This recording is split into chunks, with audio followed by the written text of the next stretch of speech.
The history of pirates has been embellished in the past, to say the least. From parrots to gold doubloons, pirates have a romanticized image that has persisted for a very long time. So, what's the reality? Did they fight squidmen on the seven seas, hunched over with peg legs and chests of gold? No. First off, it's important to note that piracy is not an occupation held exclusively in a specific time period or even area of the world. It has existed since ancient Greece and continues to this day.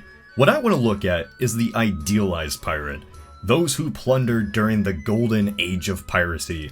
So when was that?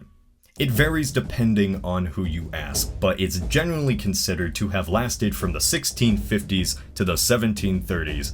It was during this time that we saw Europeans sail off to the Caribbean and Indian Oceans to seek wealth and power. As with many things, context is important. Around this time, many European wars, such as the 30 Years' War, were coming to a close. With this, focus on the New World grew, and as such, traders began visiting its various lands. Of course, when there is goods, there is theft of said goods, and piracy took off around the Caribbean. These buccaneers were far away from persistent law enforcement of any kind, and it made it a tempting livelihood for skilled sailors. As time went on, other areas became subject to these pirates' focus, including Asia's Indian Ocean. Entering the 1700s, the War of Spanish Succession happened, involving participants from Prussia to Great Britain and France. Needless to say, it was quite a large affair. With so many nations at war, a bit of extra help was needed, and ruling powers began giving letters of marque out. These were basically a license to pirate, as long as the ships raided and captured were of enemy nationality. Those who operated under this were called privateers. Admired by the public, they were seen as soldiers in a sense, they were distinctly separate in the ranks of society from those dirty pirates. Of course, this permission to steal was abused quite often. Privateers would board ships of non-enemy nations, steal their goods, and claim it was from a warring state. I mean, they were basically pirates after all. As this conflict came to an end, many Navy sailors were left without active work, and were drawn to the prospects of piracy. It was here that we saw more pirates than ever before. A huge increase in numbers meant that pirates were more subject to government wrath. Militaries began actively defending against and attacking pirates. At the same time, pirates often had safe spots where they could dock and keep their goods without legal repercussions. This was generally on the less inhabited areas of the Caribbean, only contributing to the area's popularity with buccaneers.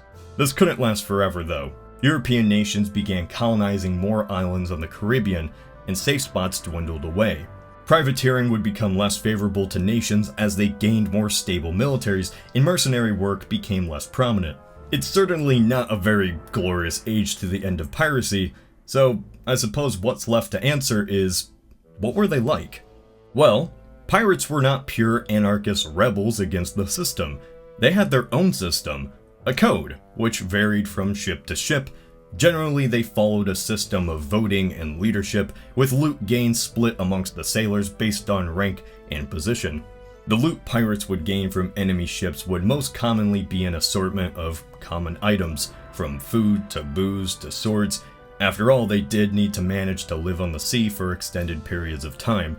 From here, laws could be anything from anti-gambling to rules against fighting and so on. In general, the system of order made piracy an even more appealing job to the masses who had no say in previous workspaces. What we do know is often contributed to a single book.